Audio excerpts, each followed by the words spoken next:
आज यहाँ पर एक नई सीरीज की शुरुआत हो रही है जिसका नाम है Q&A session with Sandeep Maheshwari. इसमें क्या होगा कि हम सिर्फ स्टूडेंट्स को ही बुलाएंगे, जैसे कि Arpit is a student in the final year. ऐसे ही जो स्टूडेंट्स मेरे को अभी देख रहे हैं उनमें से कोई भी यहाँ पर आ सकते हैं। आपको करना क्या है, हमको सिर्फ एक ईमेल भेजना है info@sandeepmaheshwari.com पर। अपना बैकग्राउंड उसमें लिखना है, क्या आपकी क्वालिफिकेशन है, अभी आप क्या कर रहे हो, और उसमें आप ये लिख सकते हो कि क्या क्या क्वेश्चंस आप मेरे से पूछना चाहते हो। और वो क्वेश्चंस ऐसे होने चाहिए जो मेरे से आज तक कभी भी मेरे किसी भी सेशन में किसी ने नहीं पूछे हैं। तो एटलीस्ट जो व्यूअर्स होंगे, यानी कि जो लोग देख रहे होंगे इस कॉन्वर्सेशन को, उनको भी कुछ मजा आएगा, उनको भी कुछ नया सीखने को मिलेगा, उनको कुछ नया पर्सपेक्टिव मिलेगा, प्लस मेरी भी अपनी ग्रोथ होगी। इसमें देखा जाए तो मेरा अपना मोटिव ये है कि अगर कुछ नए क्वेश्चंस होंगे, कुछ ऐसे क्वेश्चंस जो मेरे से किसी ने नहीं पूछे हैं, तो मेरे को भी सोचना पड़ेगा एंड मेरी अपनी खुद की ग्रोथ होगी। हो सकता है मैं अपने ही माइंड के कुछ ऐसे डायमेंशंस को डिस्कवर करूं हर एक अलग अलग सेशन में जहां पर मैं आज से पहले कभी नहीं गया हूं। So that's my motive. तो अब हम अपनी इस कॉन्वर्सेशन को शुरू करते हैं। तो आप, आई एम श्योर, अपने कुछ क्वेश्चंस आप प्रिपेयर करके लाए हो जी, राइट? आपने क्या पेपर पे लिखे हुए हैं अपने सारे क्वेश्चंस? ठीक है, शुरू करते हैं। बताइए जी, क्या क्या क्वेश्चंस है आपके? फर्स्ट क्वेश्चन है कि बेसिकली कि एक फील्ड में एक्सपर्ट होना चाहिए या बहुत सारी फील्ड्स में मीडियोकर होना चाहिए। मतलब कि आई थिंक कि मतलब कि एक फील्ड में एक्सपर्ट हो गए तो आप मतलब कि फाइनेंशियली बहुत होगा कि मतलब कि एक ही फील्ड में कंपाउंडिंग किए जा रहे हो आप, मतलब आगे बढ़े जा रहे हो। लेकिन सर वो है ना कि एक जैसे कि वो रोमन कल्चर होता था ना कि आप जब यंग हो तो आप, मेरे को वो वाला सिस्टम बहुत मस्त लगता है कि पहले आप सोल्जर होते थे, फिर आप बिजनेस संभालते थे, फिर सेनेट में, फिर फाइनली आप फिलोसोफर बन जाते थे। कि एक ही लाइफ है, मतलब कि स्पेशलाइज एक ही फील्ड क्यों कर रहे हो आप बार बार? मतलब कि बहुत सारी चीज़ें करना आई थिंक मतलब कि अच्छा वे होगा जीने का। आपको क्या लगता है सर? बेसिकली देखो, इसका कोई हार्ड एंड फास्ट रूल नहीं है। ऐसा नहीं है कि यही तरीका सही है। For example Sachin Tendulkar is there, उन्होंने अपनी पूरी लाइफ डिवोट कर दी क्रिकेट के लिए। तो क्या वो सही है या वो गलत है? ऑब्वियसली सही है, क्योंकि उन्होंने आने वाली पूरी की पूरी एक जनरेशन के लिए एक एग्जाम्पल सेट कर दिया। इनफैक्ट और जितने भी क्रिकेटर्स हैं, सबने अपने कहीं ना कहीं इंटरव्यूज में बोला है कि वो जो सचिन तेंदुलकर है वो उनके आइडल है, राइट? वो आइडल क्यों बन पाए? क्योंकि उन्होंने एक ही चीज पर फोकस किया। कुछ लोग होते हैं कि मतलब फाइनली पैशन मिल जाता है कि जी, जैसे सचिन तेंदुलकर की भाई क्रिकेट ही पसंद और कुछ करना ही नहीं है। बट मेरे को लगता है कि मेरे जैसे लोग भी जो इजीली बोर हो जाते हैं कि आई डोंट नो कि मतलब ये हो गया है, इसका मतलब कि फेड अप हो गया, मे भी कुछ और करते हैं। जैसे कि आपने भी कुछ नया स्टार्ट किया, जैसे इलोन मस्क भी पहले पेपैल की साइड थे, फिर एकदम रॉकेट कंपनी टेस्ला की साइड निकल गए, तो अब कुछ और कर रहे हैं। There are lot of other things that he is doing. तो basically that's what I am saying कि इसका कोई हार्ड एंड फास्ट रूल नहीं है। It depends upon your personality. जैसे दो अलग अलग हमने नाम लिए इस वक्त, एक है सचिन तेंदुलकर, एक है इलॉन मस्क। दोनों का अपना स्टाइल ऑफ वर्किंग बिल्कुल अलग है, दोनों की अपनी फील्ड बिल्कुल अलग है, दोनों की फील्ड के डायनामिक्स बिल्कुल अलग है। क्रिकेट में you can't afford to do a lot many other things, क्योंकि अगर आप बहुत कुछ करने की कोशिश करोगे तो क्रिकेट से आपका ध्यान हट जाएगा। बट बिजनेस में क्या होता है कि अगर एक बार आप एक अच्छी टीम बिल्ड कर देते हो, एंटरप्रेन्योरशिप में basically it's all about team building, तो फिर आपको बहुत ज़्यादा इन्वॉल्व वहाँ पर होने की ज़रूरत नहीं है। आपको सोचना है, और एग्जीक्यूशन के लिए there are people who are better than you. क्योंकि दो अलग अलग चीज़ें हैं, एक है आइडिएशन यानी कि सोचना, एक है एग्जीक्यूशन। तो इलॉन मस्क की क्या स्ट्रैटेजी है? वो सब कुछ खुद नहीं एग्जीक्यूट करते हैं। ऐसे ही स्टीव जॉब्स ने जो भी किया, उन्होंने खुद तो सब कुछ एग्जीक्यूट किया ही नहीं। तो it's more about your own personal calling. इसका कोई हार्ड एंड फास्ट रूल नहीं है, और उसमें ये नहीं है कि आपने अगर ये किया है तो पूरी जिंदगी आपको यही करना पड़ेगा। जैसे मैं अगर अपना आपको एग्जांपल दूं तो मैंने शुरुआत कहाँ से करी? एक बहुत ही छोटे लेवल से, अपने घर से ही एज अ फोटोग्राफर शुरुआत करी। फिर फोटोग्राफी मैंने छोड़ दी। एक फोटोग्राफर के लिए या किसी भी क्रिएटिव इंसान के लिए सबसे बड़ा चैलेंज ये होता है कि जब वो एक लेवल पे पहुंच जाता है, अब उसको छोड़े कैसे? क्योंकि जैसे ही हम कैमरा किसी और को देते हैं तो वो उस लेवल पे शूट नहीं कर सकता जिस लेवल पे हम कर सकते हैं। क्वालिटी बिल्कुल ड्रास्टिकली डाउन हो जाती है। मतलब उस वक्त जो फोटोग्राफी कर रहे थे हमारी टीम में, तो वो बहुत ही बेकार थी, क्योंकि उन्होंने शुरुआत करी थी। ऑब्वियसली बेकार होनी ही थी।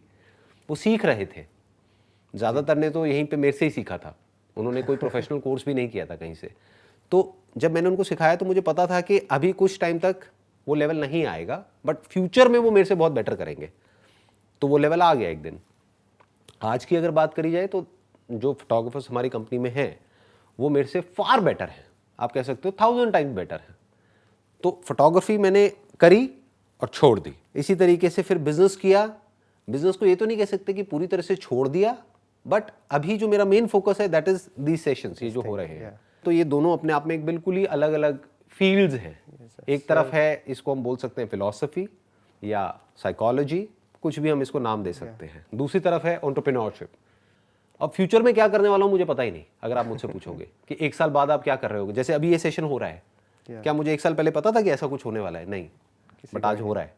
ऐसे ही 1 साल बाद क्या होने वाला है, आई डोंट नो। मेरे को लगता था कि पर्सनली मेरे को नहीं पता, संदीप महेश्वरी सर को तो पता होगा कि 10 साल बाद तक मैं क्या करूंगा और वो सब, और आप कह रहे हो कि मेरे को 1 साल का भी नहीं पता है।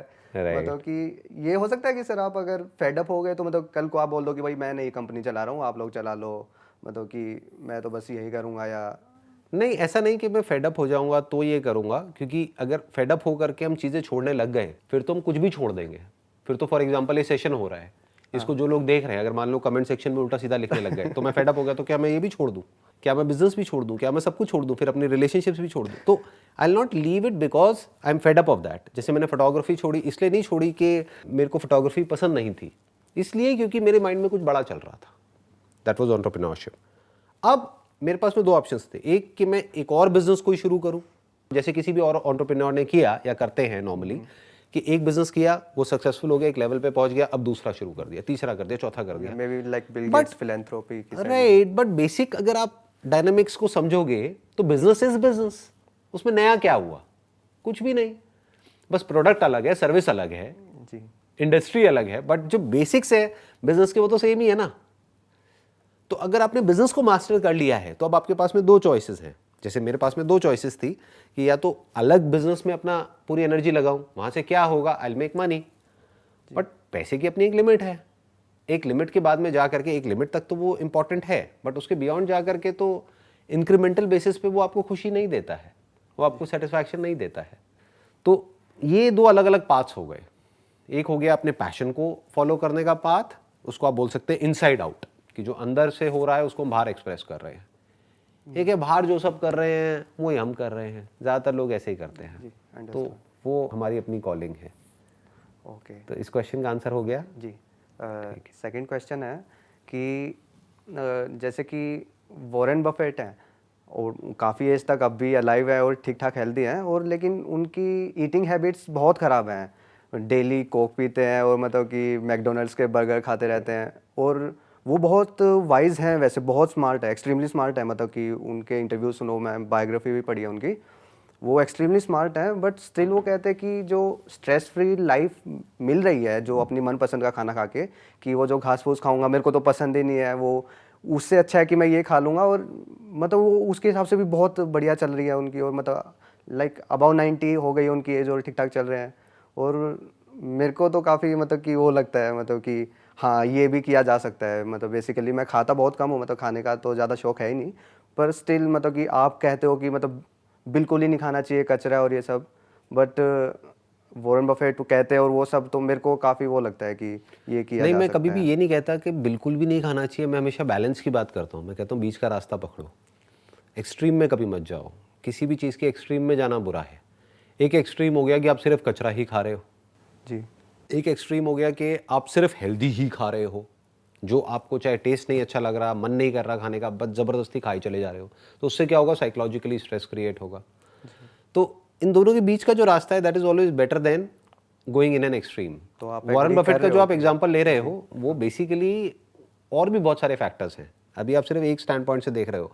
इसमें कोई शक नहीं है कि वो उनकी जो डाइट है या जो उनकी ईटिंग हैबिट्स है वो खुद बताते हैं अपने काफ़ी सारे इंटरव्यूज़ में कि डेली अपना एक बर्गर खा रहे हैं और कोक पी रहे हैं और लार्ज कोक और मतलब whatever it is. Breakfast he burger से हो रहा है उनका। राइट, तो ये एक पॉइंट हो गया। तो एक तरह से आप कह सकते हो कि डाइट के पॉइंट ऑफ व्यू से वो कुछ गड़बड़ कर रहे हैं, इसमें कोई डाउट नहीं है, because that is junk food. हर एक की लाइफ में कुछ ना कुछ गलत होता है, कुछ ना कुछ सही होता है। मेरी लाइफ में भी है, आपकी लाइफ में भी है, उनकी लाइफ में भी है, बट डिपेंड करता है कि वो सही क्या कर रहे हैं उसको कॉम्पनसेट करने के लिए। सही क्या कर रहे हैं, वो अपने पैशन को फॉलो कर रहे हैं। Basically for him the stock market is more like a game जिसको वो खेल रहे हैं। तो हेल्थ ऐसा नहीं है कि अगर हम अच्छा खा लेंगे तो हम हेल्दी हो जाएंगे, क्योंकि उससे तो बॉडी ठीक होएगी ना। बट बॉडी से इंपॉर्टेंट क्या है, माइंड। आप कह सकते हो दोनों ही जरूरी है, बट अगर दोनों में से आप मेरे से पूछो ज्यादा इंपॉर्टेंट क्या है, ऑब्वियसली माइंड। किसी की बॉडी बहुत हेल्दी है, बहुत फिट है, बाहर से दिखने में बिल्कुल परफेक्ट है, बट अंदर से परेशान है, तो उससे पूछो उस हेल्थ का करेगा क्या भाई।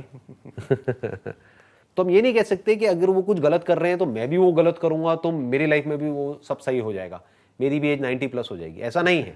क्योंकि अगर होलिस्टिकली आप देखोगे तो आपको समझ आ जाएगा कि वो अगर एक चीज़ गलत कर रहे हैं अपनी लाइफ में तो 10 चीज़ें सही भी कर रहे हैं। बट इसका मतलब ये नहीं है कि हम भी वो एक चीज़ गलत करें। आइडियली अगर हम सही कर सकते हैं तो कर लें तो बेटर है। सो नेक्स्ट क्वेश्चन प्लीज हाँ नेक्स्ट क्वेश्चन बताइए। एक बंदा है ट्विटर पे, नवेल रविकांत, उनका एक ट्वीट है कि you want to be rich and anonymous, not poor and famous. क्योंकि फेमस लोगों की लाइफ बहुत मिजरेबल होती है ना, लेकिन आप फिर भी एक्सेप्शन लग रहे हो, आप मतलब कि क्वाइट हैप्पी लगते हो, मतलब कि और मतलब कि अगर पैसा आ जाए तो सच्ची में फेमस होने की कोई ज़रूरत नहीं है। मेरे को भी ऐसा लगता है कि मतलब कि एनोनिमस रहना ही बेस्ट रहता है।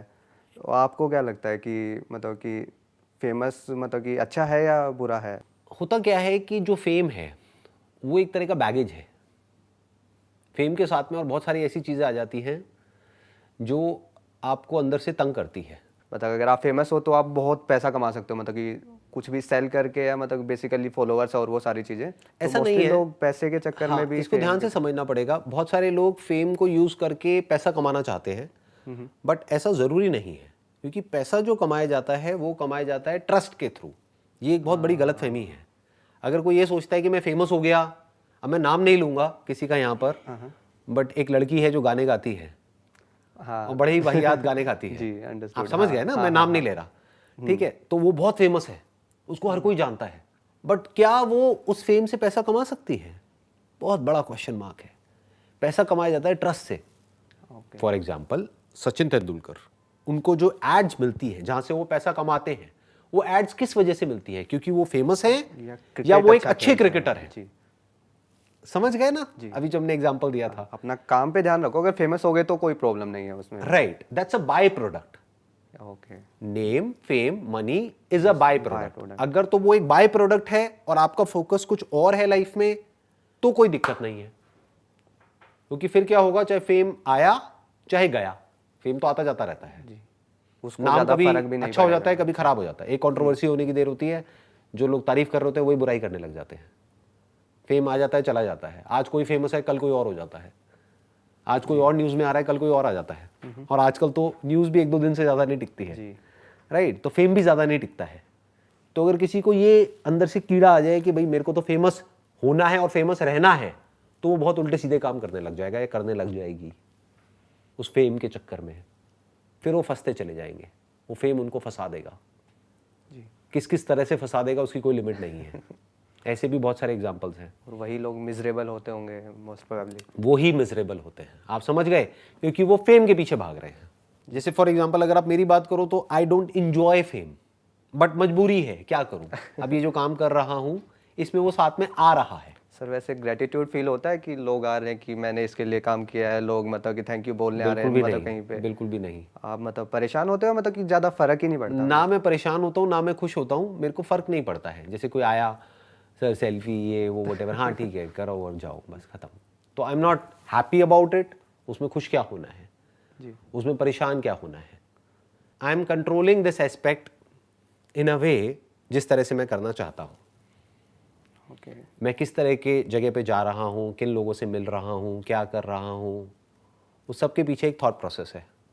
इन सब का विजन है आपका कि आगे पूरा विजन है कि फेम को किस लेवल तक रखना है और कहाँ तक नहीं रखना है। ओके, फेम को कब गिराना है, कब उठाना है। आप कह सकते हो मैं फेम को खुद गिरा रहा हूँ टाइम टू टाइम, जान करके, ताकि वो एक लिमिट में रहे जिससे कि मैं अपना असली काम कर सकूं। क्योंकि अगर फेम ज़्यादा हो गया तो मैं बोल नहीं सकता फिर। इसी के अबाउट एक क्वेश्चन और था कि सर आप मतलब कि अपना पॉलिटिक्स से रिलेटेड मतलब अपना बताते नहीं है ओपिनियन वगैरह, वो मतलब कि यही रीज़न है इसका? मतलब मैं ये था क्वेश्चन कि आप ये क्यों नहीं शेयर कर रहे हो अपने व्यूज़ एक वगैरह? रीज़न तो यही है जो मैंने अभी आपको दिया है कि मुझे कहाँ जुड़ना है, कहाँ नहीं जुड़ना है, किस बारे में बात करनी है, कहाँ पे इन्वॉल्व होना है, कहाँ पे नहीं होना है, वो मेरे माइंड में बिल्कुल क्लियर है। That is 1।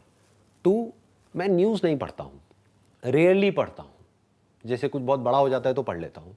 तो जब न्यूज़ ही नहीं पढ़ता हूँ तो मेरे को एक्चुअल में नॉलेज नहीं है कि पॉलिटिक्स में क्या हो रहा है, किस लेवल पे हो रहा है। तो जिस चीज़ की मेरे को नॉलेज ही नहीं है उसके बारे में मैं क्या बात करूँ। जो भी करूँगा वो फैक्ट्स के बेस पर नहीं होगी।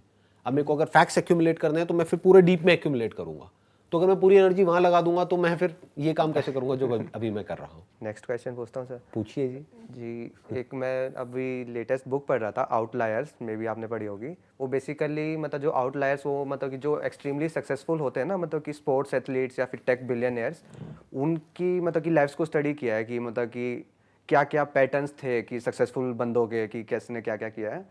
तो उन्होंने मतलब कि ऑफ कोर्स उन्होंने बोला था कि मतलब हार्डवर्क और स्किल ये सारी चीज़ें ज़रूरी थी, लेकिन उन्होंने एक वर्ड यूज़ किया था, आर्बिट्रेरी एडवांटेजेस हुई थी मतलब बहुत सारे लोगों को। मतलब कि हॉकी प्लेयर्स से लेकर मतलब कि, और बिल गेट्स और वॉरेन बफेट ने भी खुद भी एक्सेप्ट किया ना कि हम बहुत लकी थे बहुत सारे वेज में। उन्होंने बताया कि मतलब कि बहुत कम प्रोबेबिलिटी थी उन सिनेरियोज की। तो मैं आपका ओपिनियन जानना चाहता था कि मतलब कि आपको क्या लगता है, आप एग्री कर रहे हो कि आप भी मतलब कि सम सॉर्ट ऑफ एडवांटेजेस हुई हैं उल्टी सीधी जिनकी वजह से आप यहाँ पहुँच गए, या मतलब मोस्टली खुद ही बन एक तो नंबर वन, मैंने वो बुक नहीं पढ़ी है तो मुझे आइडिया नहीं है आप किस कॉन्टेक्स्ट में कह रहे हो। As far as advantages are concerned, तो एडवांटेजेस क्या होती हैं बेसिकली, जैसे फॉर एग्जांपल अगर बिल गेट्स की बात करी जाए तो उनके पास में क्या एडवांटेज थी, फर्स्ट मूवर एडवांटेज। उसके बाद में बहुत लोग आए जिन्होंने सॉफ्टवेयर एज अ प्रोडक्ट बेचने की कोशिश करी, लेकिन तब तक वो लीड ले चुके थे। ऐसा हर फील्ड में होता है। अगर आप हमारी भी बात करो तो जिस वक्त हम आए उस वक्त इस फील्ड में देयर वर पीपल जो पहले से कर रहे थे, लेकिन कोई भी उस तरीके से नहीं कर रहा था जिस तरीके से हमने किया। तो आप कह सकते हो एक वे में कि हमको फर्स्ट मूवर एडवांटेज मिला, क्योंकि जिस नीश को हमने पकड़ा उस नीश में कोई और नहीं था, तो we got that first mover advantage. और आज अगर कोई आता है तो उसके लिए इतने बड़े लेवल पे एक उसको बिल्ड करना it's going to be very very challenging. Very challenging. Sir उन्होंने मतलब कि मतलब पूरा अच्छे से बताया, पूरा चैप्टर था बिल गेट्स के ऊपर कि जब कंप्यूटर मतलब कि एक्सप्लोड हो रहे थे, मतलब कि स्टार्टिंग ही हुई थी, तो कुछ मतलब 5 या 10 स्कूल्स में ही थे मतलब कि उस टाइप के पीसीज थे जो मतलब कि आगे जाके बने। उनमें से एक में बिल गेट्स थे। ऊपर से मतलब कि फैमिली का भी मतलब कि फुल सपोर्ट और वो सारी चीज़ें, मतलब कि बहुत कम चांसेस थे ना कि किसी बंदे के यहाँ पर उस जगह पे पहुँचने के। तो इसलिए वो कि मतलब कि अगर वो कहीं और पैदा हुए होते, उस स्कूल में ना होते, तो मतलब बहुत बड़ा मतलब कि एडवांटेज थी वो और किसी भी बंदे से। नहीं, अगर आप ध्यान से देखोगे तो वो अकेले नहीं थे, और भी उनके जैसे बहुत सारे लोग थे जी, जो उन्हीं के बैकग्राउंड से थे या उनसे ज़्यादा क्वालिफाइड थे, उनसे ज़्यादा उनकी ट्रेनिंग हुई थी, उनसे बेटर उनका एजुकेशनल बैकग्राउंड था, उनसे ज़्यादा उनको नॉलेज थी, लेकिन फिर भी वो आगे निकल गए, वो नहीं निकल पाए। उसके पीछे क्या रीज़न है? मतलब कि ऑफ कोर्स उन्होंने मतलब कि हार्ड वर्क किया होगा और वो एक्सट्रीमली स्मार्ट होंगे। हाँ, ये थोड़ा सा यहाँ पे समझना पड़ेगा कि हम हार्ड वर्क को बहुत ज़्यादा इंपॉर्टेंस देते हैं लाइफ में। It's not so much about hard work जो उन्होंने किया या और भी किसी ने भी किया या वॉरेन बफेट ने किया। अगर आप वॉरेन बफेट की अभी बात कर रहे थे थोड़ी देर पहले, अगर उनकी भी बात करें तो क्या हार्ड वर्क किया उन्होंने, अगर आप उनको ध्यान से पढ़ेंगे, उनकी बुक्स को पढ़ेंगे, स्टडी करेंगे, समझने की कोशिश करेंगे डिटेल में, तो उन्होंने एक्चुअल में कोई हार्ड वर्क नहीं किया। हार्ड वर्क मतलब फिजिकल लेबर या फिर माइंड वाइज बहुत ज़्यादा, जैसे कोई साइंटिस्ट है उसको आप कह सकते हो हार्ड वर्क कर रहा है, मतलब 20 साल तक कोई रिसर्च करी जिसके लिए हज़ारों बार एक्सपेरिमेंट किया, हज़ारों बार फेल हो गए, फिर जा करके फाइनली कुछ ऐसा डिस्कवर किया जो आज से पहले कभी नहीं हुआ था, उसको आप कह सकते हो हार्ड वर्क। वॉरेन बफेट ने क्या किया, बेंजामिन ग्राम, उनकी एक बुक है द इंटेलिजेंट इन्वेस्टर, पढ़ी है सर मैंने। राइट, तो वो उनके गुरु हैं, राइट, पास जाके ही उन्होंने उनके पास जा करके सीखा, नंबर वन। तो उन्होंने क्या किया, एक सिस्टम जो पहले से बना हुआ था उस सिस्टम को समझा, मतलब आप कह सकते हो एक प्रूवन सिस्टम जो बेंजामिन ग्राहम ने अपनी पूरी लाइफ में इंप्लीमेंट किया और उसको सक्सेसफुली इंप्लीमेंट किया, सिर्फ इंप्लीमेंट नहीं किया, उसमें सक्सेस को अचीव किया। He achieved close to around I think 21%, more than 21 और 22% year on year CAGR। That is nothing less than a miracle at that point in time, जब इतना कुछ हो रहा था दुनिया में, वर्ल्ड वॉर हो रही है, ये हो रहा है, वो हो रहा है, that was in 1950s and all, right. जी।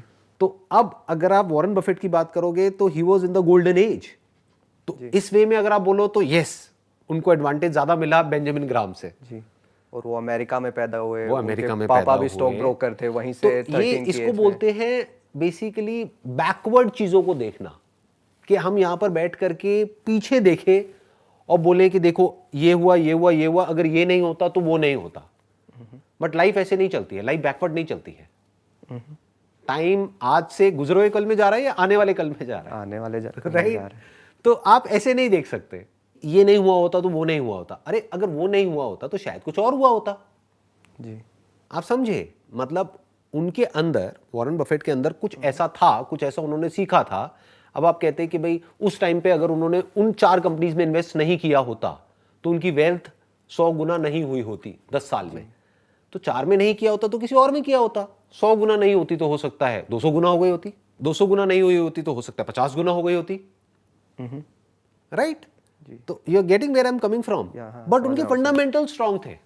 इतने सालों तक जो उनकी कंपनी ने रिटर्न दी है, more than 20%, close to around 20% CAGR year on year, बहुत बड़ी बात है। वो कैसे दे पाए? इतनी कंसिस्टेंसी कहां से आ पाई? इसका मतलब there was a system which he was following, right? ये हम बोल सकते हैं। बट अगर हम ये बोलते हैं कि उनको ये मिला, ये एडवांटेजेस मिले जिसकी वजह से वो उस लेवल तक पहुंच पाए, तो I don't by that point. Because अगर उनकी जगह किसी और को मिल गए होते वो एडवांटेजेस, क्या बेंजामिन ग्राम के एक ही स्टूडेंट थे? क्या उनके एक ही स्टूडेंट थे? नहीं, बहुत सारे। पर सारे वॉरेन बफेट क्यों नहीं बन पाए? तो कहने का मतलब है कि और लोग थे जिनके पास में उनसे ज्यादा एडवांटेजेस थे, जिनका बैकग्राउंड उनसे बेटर था, जिनके पास में उनकी फैमिली का बेटर सपोर्ट था, जिनके पास में पैसा उनसे ज्यादा था, जिनके पास में नॉलेज ज्यादा थी, फिर भी वो नहीं कर पाए, ये कर गए। क्यों? उसके पीछे क्या रीजन है? ऐसे भी सोचना पड़ेगा। तो उसके पीछे जब हम रीजन ढूंढने लग जाएंगे तो हमको एक ही रीजन मिलेगा। अगर एक तार जो सबको जोड़ देती है, जो किसी भी फील्ड में कोई भी सक्सेसफुल हुआ है, क्या है सर वो? That is learning. अपने फेलियर से भी सीखना, अपनी सक्सेस से भी सीखना, दूसरों औरों की के फेलियर से भी सीखना, दूसरों औरों के की success सक्सेस से भी सीखना। इसके अलावा क्या है बताओ? ये सबसे बड़ी एबिलिटी है। जी। जब आप और रीजन ये आपको सब में मिलेगी, सब में। ऐसा कोई नहीं हो सकता जिसमें ना मिले, जी। चाहे वो किसी भी फील्ड में सक्सेसफुल हुआ है। तो ये अगर आप कहते हो तो समझ आता है। बट ये जो बुक के कॉन्टेक्स्ट में आप बात कर रहे हो कि उनको कुछ ऐसा मिला, अरे उनसे ज्यादा पता नहीं कितनों को मिला। सर वो मतलब कि मैं क्लैरिफाई कर देता हूँ, वो ये नहीं कह रहे थे कि सिर्फ ये रीजंस थे।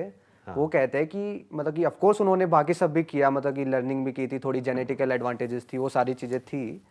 लेकिन अगर मतलब कि कुछ आर्बिट्रेरी ऐसी एडवांटेजेस होती है, वो सही टाइम पे पैदा हुए, अमेरिका में पैदा हुए, क्या पता नॉर्थ कोरिया में पैदा हुए, तो मतलब क्या ही कर पाते, स्टॉक मार्केट ही नहीं है और वो सारी चीज़ें। इस तरह की रिसर्चेस में प्रॉब्लम पता है क्या होती है? उन्होंने क्या किया, पहले ही अपने माइंड में एक पॉइंट बनाया, उस पॉइंट को प्रूव करने के लिए उस बुक में बैकवर्ड इंटीग्रेशन करी और अपने पॉइंट को प्रूव कर दिया। और लोग पढ़ेंगे, वो कहेंगे हाँ बात तो सही है, ऑब्वियसली सही है, बट इसकी और भी बहुत सारी साइड्स हैं जिसको वो टच नहीं करेंगे। क्यों नहीं करेंगे? क्योंकि वो उनके पॉइंट को प्रूव नहीं करेगी, उसको डिसप्रूव कर देगी। For example, one point could be कि आपने ये तो सब पकड़ लिया कि उनके क्या क्या एडवांटेजेस थे, कि वो इस साल में यहां पे पैदा हुए, उनको ये मिला, उनको ये मिला, उनको ये मिला। उनके डिसएडवांटेजेस कहां हैं? है उस बुक में? आपने पढ़ी है? आप बताओ। पूरी नहीं पढ़ी है सर, क्या बता नहीं नहीं पढ़ी होगी। नहीं सर, 2-3 चैप्टर बचे हुए हैं सर, पूरी नहीं पढ़ी बीच में। अभी तक जितनी पढ़ी है, नहीं नहीं, अभी तक जितनी पढ़ी है उसमें कहीं डिसएडवांटेजेस की बात करी उन्होंने? नहीं सर, नहीं करी। तो उन्होंने तो ये इनकम्प्लीट नहीं होगी रिसर्च। मे अगर उनके पास में तो सही रहेगा एडवांटेजेस थे, बिल गेट्स के पास में, वॉरेन बफेट के पास में, या किसी के पास में भी, इलॉन मस्क के पास में, तो डिसएडवांटेजेस भी तो थे। वो कहां हैं? अगर वो आ गए तो उनका ये पॉइंट प्रूव नहीं हो पाएगा। आप समझ गए? एक थ्योरी है जो पहले ही उन्होंने अपने माइंड में बना ली है, उस थ्योरी को प्रूव करने के लिए वो बुक को इस तरीके से डिजाइन कर दिया है कि आप जैसे जैसे उस बुक में जाते चले जाओगे, आपको विश्वास होता चला जाएगा, अच्छा ये होता है। क्योंकि this is what most people want to believe. जी। दे वांट टू बिलीव कि अच्छा उसके पास में ना कोई स्पेशल एडवांटेज थी जिस वजह से वो आज उस लेवल पे है। अगर उसकी जगह मैं होता तो मैं भी होता। ये तो और कुछ ज्यादा बिकेगी भी सर, मतलब कि ऐसे ही बुक्स लोग पढ़ना चाहेंगे कि राइट, क्योंकि वो उन्हीं के पॉइंट को उनके सबकॉन्शियस लेवल पे, उनके ना करने के डिसीजन को, क्योंकि एक्शन लेना मतलब अपने आप में एक बहुत बड़ी स्ट्रगल। तो उनकी स्ट्रगल की स्टोरी कहां है? दूसरी तरफ से कुछ ऐसी बुक्स होंगी जो सिर्फ और सिर्फ स्ट्रगल को ही दिखा रही हैं, उनके एडवांटेजेस को नहीं दिखा रही, वो भी इनकम्प्लीट हो गई। सर आपके हिसाब से सबसे ज़्यादा सक्सेसफुल पर्सन कौन है मतलब अभी, और मतलब कि क्या डेफिनेशन है उसकी? सक्सेसफुल किस कॉन्टेक्स्ट में, क्योंकि अलग अलग वे में बोल सकते आपके हैं हिसाब से कि मतलब ये बेस्ट लाइफ जी रहे हैं, मतलब कि मेरे को लगता है कि ऐसे ही जीना चाहिए, मतलब कि ना। बेस्ट लाइफ नाम की कोई चीज़ नहीं है, ये एक इल्यूजन है। ये उनको लगता है जो अभी जिन्होंने एक्चुअल में लाइफ को एक्सपीरियंस नहीं किया है। जैसे जैसे हम एक्सपीरियंस करते चले जाते हैं, बेस्ट कुछ भी नहीं है। हर तरह की लाइफ के अपने प्रोज एंड कॉन्स है। बेस्ट लाइफ किसको कहोगे? जिसके पास में नाम बहुत ज़्यादा है, फेम बहुत ज़्यादा है, पैसा बहुत ज़्यादा है। मतलब मे बी जो बहुत हैप्पी है, मतलब कि उसको बोल सकते हैं। ऐसा कोई नहीं, मैंने आज तक किसी को ऐसा नहीं देखा जो मतलब एक्चुअल में हम ये कह दें कि हाँ भाई वो बहुत अच्छी लाइफ जी रहे हैं या उसकी लाइफ में सब कुछ परफेक्ट है और सब कुछ बहुत बढ़िया है, ऐसा कुछ भी नहीं है। बट अगर आपके सवाल का जवाब मुझे देना ही हो तो अगर कोई ऐसा है इस दुनिया में जो खुद को जानता है, खुद की जितनी भी लेयर्स हैं वो सारी उसने एक एक करके हटा ली है, बॉडी की, माइंड की, उसके बियॉन्ड जो कुछ भी है उसकी, not just at a theoretical level but at N experiential level, तो आप कह सकते हो कि वो सबसे ज़्यादा सक्सेसफुल है या फिर उसके इंसान होने का जो हाईएस्ट गोल है वो उसने अचीव कर लिया है।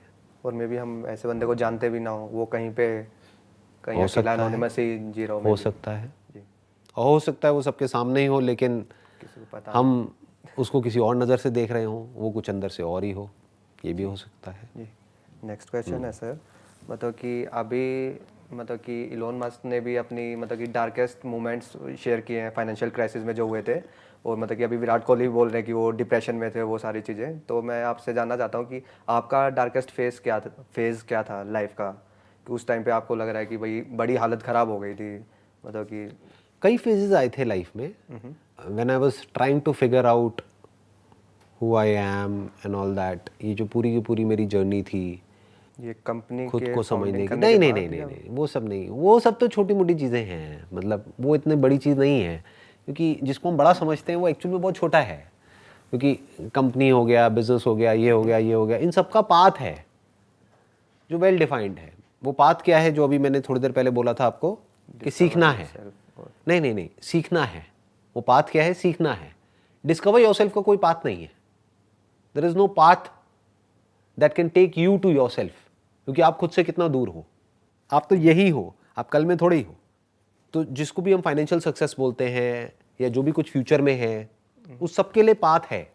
यानी कि कोई और इंसान थे पास्ट में जो उस पाथ को फॉलो करके वहां तक पहुंचे हैं। उनसे तो अगर सीख उसको हम के क्रैक कर लें, उसको समझ लें कि उन्होंने ऐसा क्या किया, क्या सही किया, क्या गलत किया, या जो मैं कर रहा हूं उसमें क्या सही है, क्या गलत है, तो हम वहां तक पहुंच सकते हैं।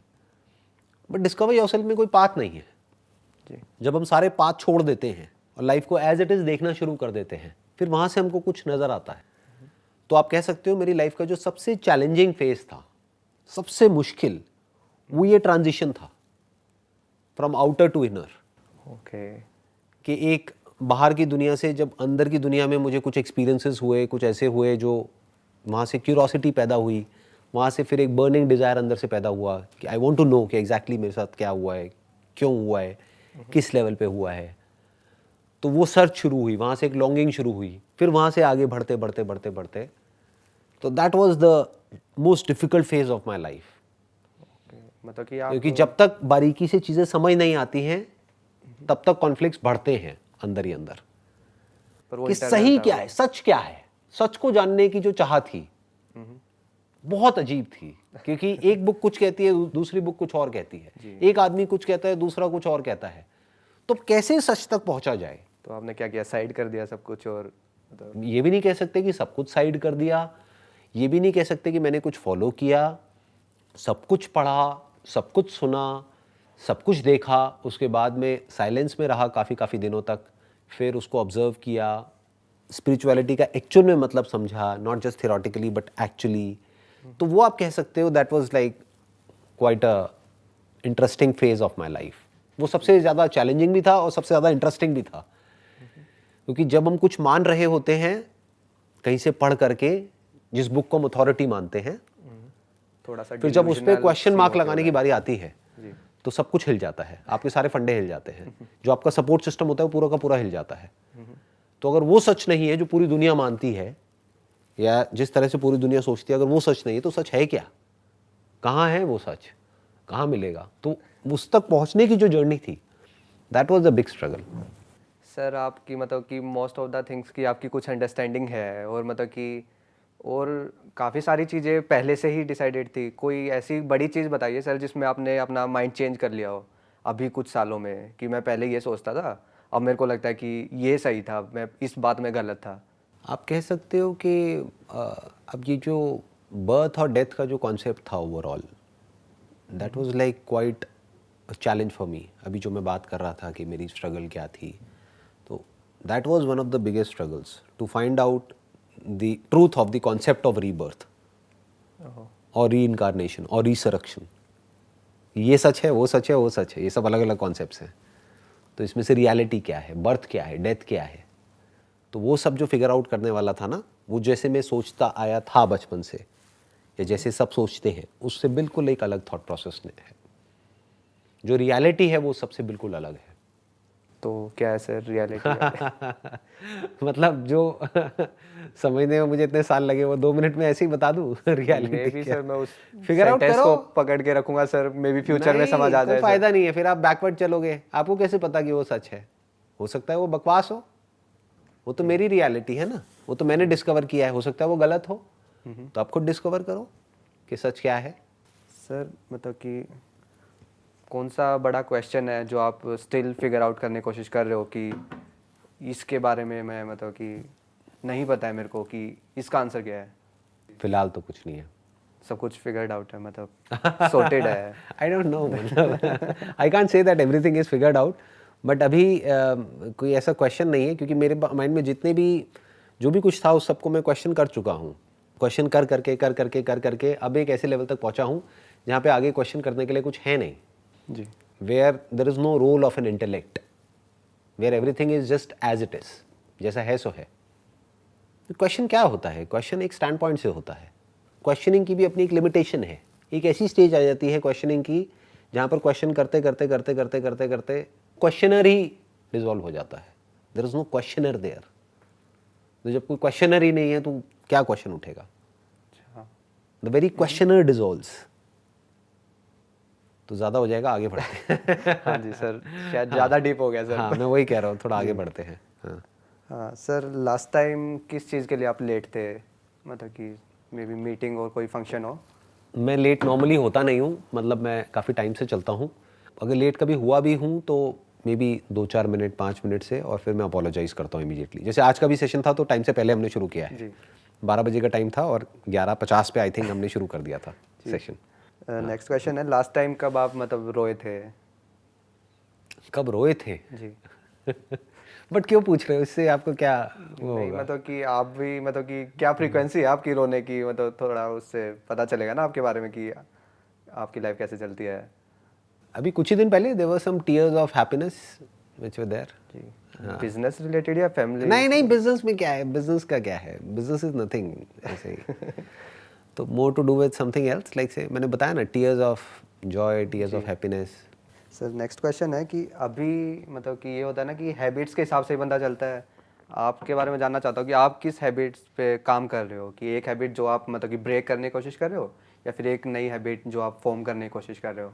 आपने वर्कआउट पे मैं थोड़ा और ज़्यादा कंसिस्टेंट होने की कोशिश कर रहा हूँ।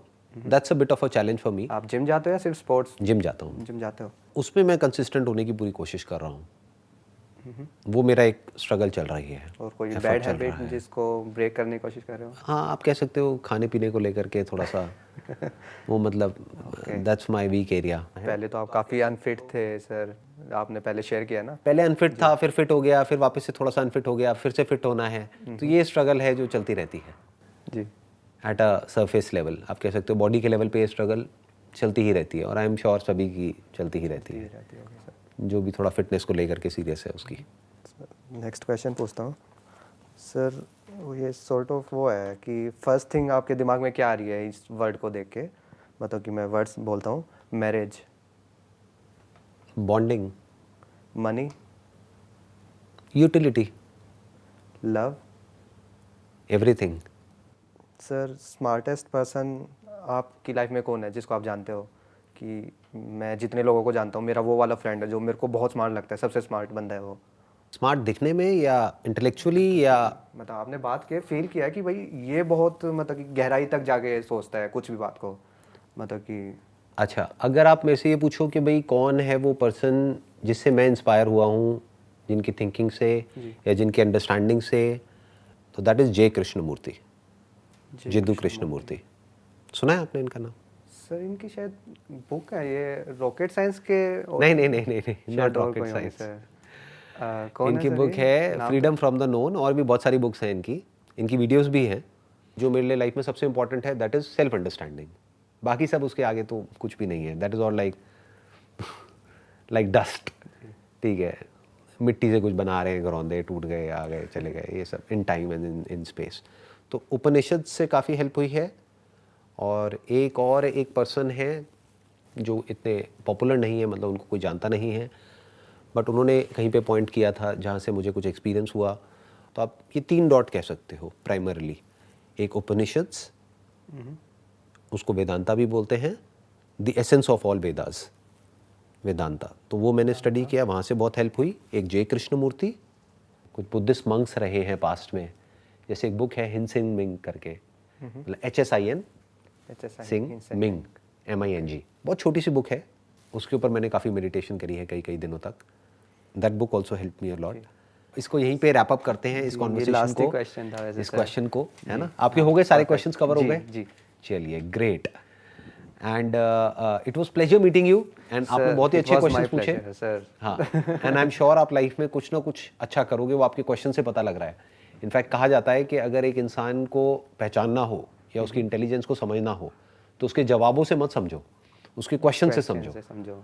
तो आपके जो क्वेश्चंस हैं that shows that you have got something in you, and I am sure आप लाइफ में कुछ ना कुछ अच्छा करोगे, कुछ ना कुछ ढंग का मैं करोगे। यही कहना चाहूँगा सर, मतलब ये थिंकिंग और ये जो भी मेंटालिटी बनी है बहुत बड़ा हिस्सा है सर। आप मतलब कि आप ही से इंस्पायर होके ये सब हुआ है, तो आपको ही क्रेडिट देना चाहूँगा। अगर फ्यूचर में कुछ बन भी जाता हूँ तो मतलब कि आपको ही, मतलब कि नहीं, आपकी अपनी मेहनत है। चलिए, wish you all the very best Yeah. And thank you so much for coming.